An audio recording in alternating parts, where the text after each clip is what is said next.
Elisabeth Ovesen, known to many by her pseudonym of Karrine Steffans, author of video Vixens, who claims she was gifted to Diddy in 2001 by a music executive. Well, welcome to Uncensored, Elisabeth. Thank you very much indeed for joining me. Thank you for having me. A lot of people are kind of aware of your history with Diddy, but for those who know nothing about it, how would you categorize your time with him? My time with Sean was honestly pleasant in the beginning. To my recollection, the first time we met, we spent the night together, but he was a consummate gentleman with me in that evening, again, to my recollection. And every other time I saw him after that was in a group setting, so it was fine. The last time I saw him, however, things had taken a bit of a turn. It was after Confessions of a Video Vixen, my first book had been published, and he was seething when he saw me at Prince had a party at his house, and we were there, you know, of course, before Prince died, and he was scowling at me the whole night, and I found it amusing, but he was obviously very angry with me by that point in our relationship. Why was he so angry with you? Well, 4 months before Confessions was published in 2005, we got a call from Sean's attorney, my attorney did, and Sean's attorney wanted to see the book before the book came out. Confessions of a Video Vixen was an embargoed book, so no one could see it. No one would even get it until the publication date, which is June 5th of that year. And so my attorney told his attorney that he could not get the book and that they would have to wait until the book came out like everyone else. And if they saw a problem in the book, that they were free to reach back out to us, sue us, whatever they felt was necessary.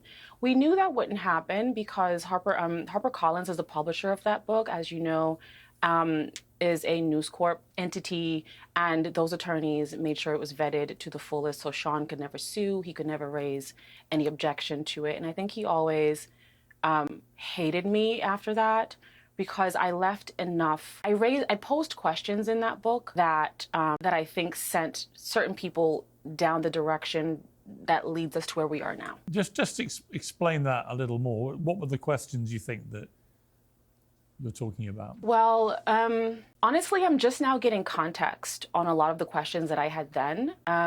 After the trial gave me way more context. But just about, I think, his sexual proclivities, and what we saw in hanging out with him, the kind of clubs he took us to, even conversations he and I had, one in particular where I didn't understand it at the time. And honestly, Piers, I'm getting new understanding about this line of questioning. I wrote about this in Confessions where my boyfriend and I at the time had gone to his home for New Year's Eve, Christmas, New Year's Eve kind of festivities. And he pulled me to the side and was just like, "We're friends, right? We're friends." And I was like, yeah, we're friends. And like, "We're good." And I'm like, "Yeah, we're good." And I couldn't figure out what he meant. And I wrote about this where I didn't know what he was talking about. And he just kind of went on to say, "I have kids, I have a mom, and if anything got out, it would really hurt them." And I honestly, at that point in stage, did not know or remember what he was talking about. And so we just kind of laughed it off. Like, what's going on with him? And things like he said to my boyfriend, like, "Don't trust her. She might have her on video with, in precarious positions." And this is back before cell phone cameras. So I was just like, what video? I didn't understand any of it. Now after the trial and the things that have come out from the trial, this gives these conversations a lot more context. But at the time when Confessions came out, it did make us all wonder, what was he so afraid of? I didn't even know what I had seen or didn't see, or if there's something happened that I didn't remember from our time together. But he was very afraid that I would say something in the book. And honestly, I think he never contacted us back because what he thought I was going to say, I did not say.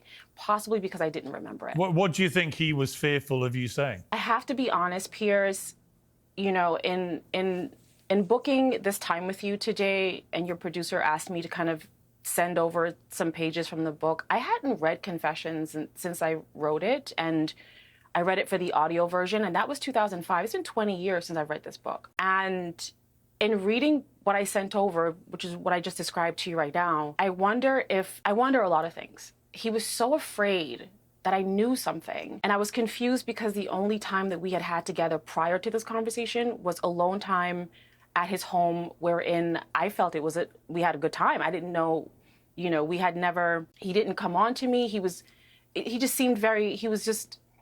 very platonic, I thought. So I was confused as to what was it? And so I have to admit, my mind kind of races now that I have more context of his proclivities and what he's capable of what he was so afraid of, what he thought I knew or what he thought I remembered. I mean, in the book, you talk about the first time you met Diddy in a nightclub at 3 a.m. You say, right there in front of me, Diddy and Gotti, who was the Murder Inc. Records boss, Irv Gotti, made arrangements to send me to Diddy's house in 1 hour. It was 4 a.m. I turned up to Diddy's home in my SUV. There were security guards in the driveway, all dressed in dark suits with their hands in front of them. They had been expecting me. The things that went on when Gotti and I were together are almost unimaginable to me now, but in the haze of drugs and liquor, it all seemed all right. I was being used over and over again, man after man, all friends and acquaintances of Gotti's. I quickly became Gotti's showpiece. He would turn other people in the industry onto me. I was his party favour.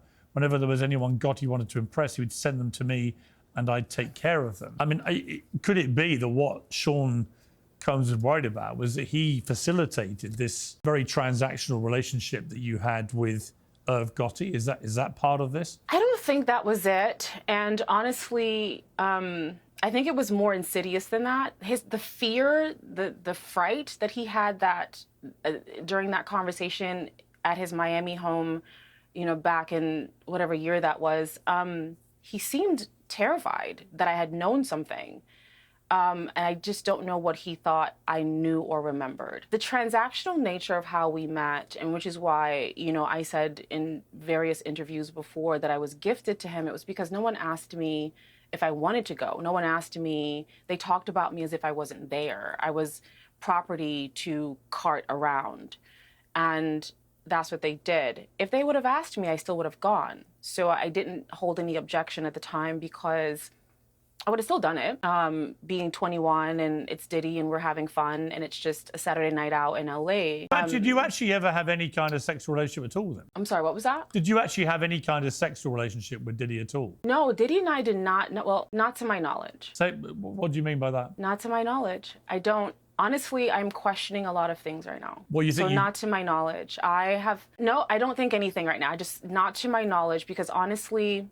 That's a very strange response, though, to not remember whether you did or not. Yeah, isn't it? It is. Yeah, it is. Because honestly, Piers, before I went through my text, again, I hadn't read Confessions in 20 years. I wrote it.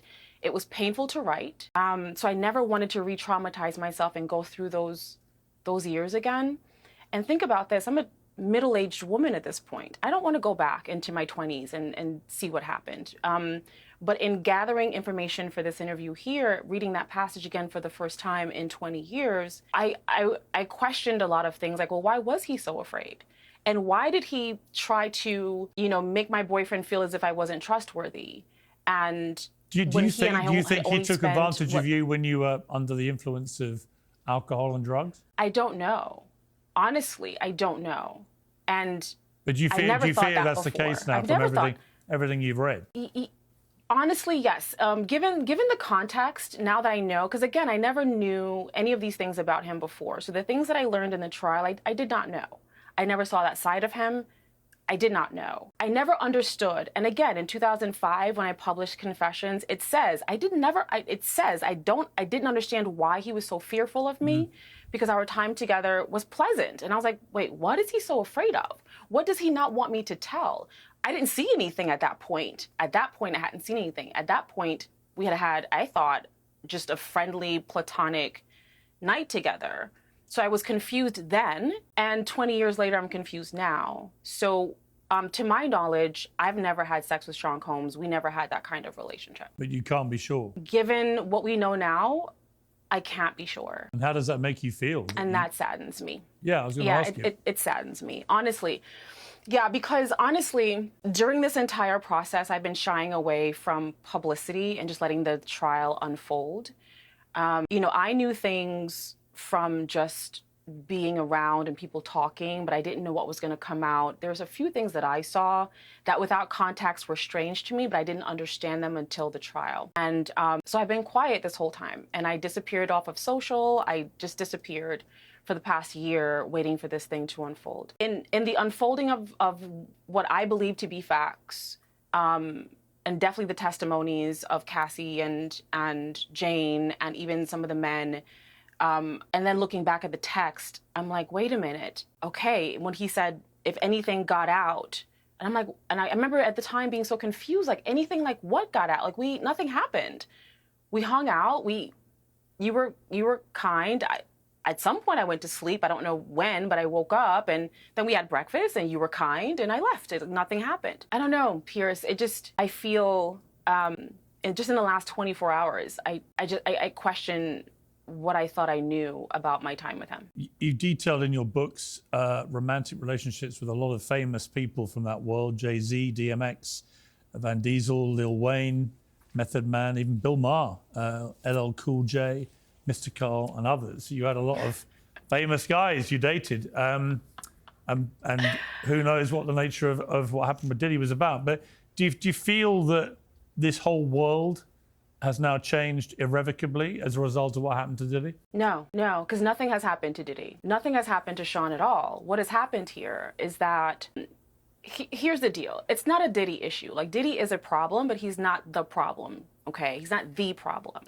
From Cosby to Combs, Weinstein to Epstein, and everything in between, they're all different tentacles of the same beast.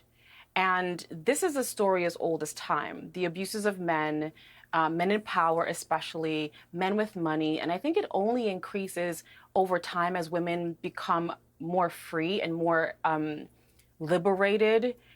Being able to make our own money, being able to, buy our own homes, being able to start our own businesses. I think it only enrages the men who hold power that they're losing power. And so I've felt that over time, in my experience over the last 20-something years that I've been in this town, that the men are increasingly more aggressive and more so wanting to keep women under control and in power because they are losing power, even legally so. I don't think that the Diddy trial has changed anything other than it probably fuels this issue more than anything, because here's the deal.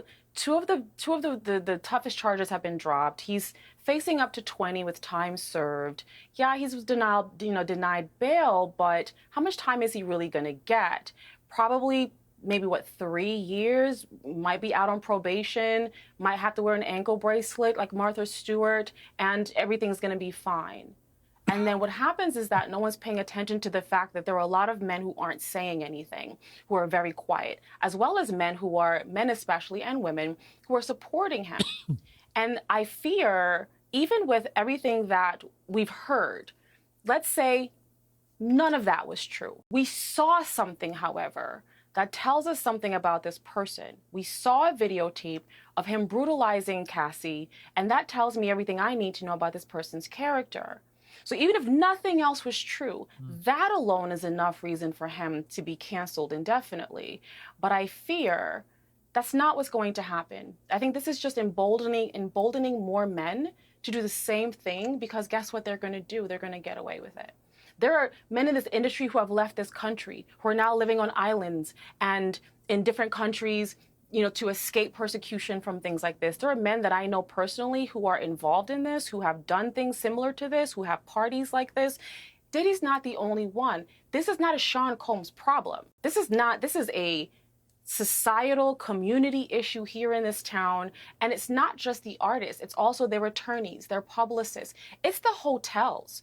I was brutalized in a hotel, and guess what happened? That tape disappeared. When I went to get my police report from the police station, it was destroyed, all within 48 hours, to protect the person who had brutalized me. It is systemic. So it doesn't matter, if Diddy gets off or not, in the sense that it won't stop anything. I think if anything, it makes it all worse. Well, that is a sobering way to end. But thank you very much indeed, Elisabeth Ovesen. I appreciate it. Thank you so much.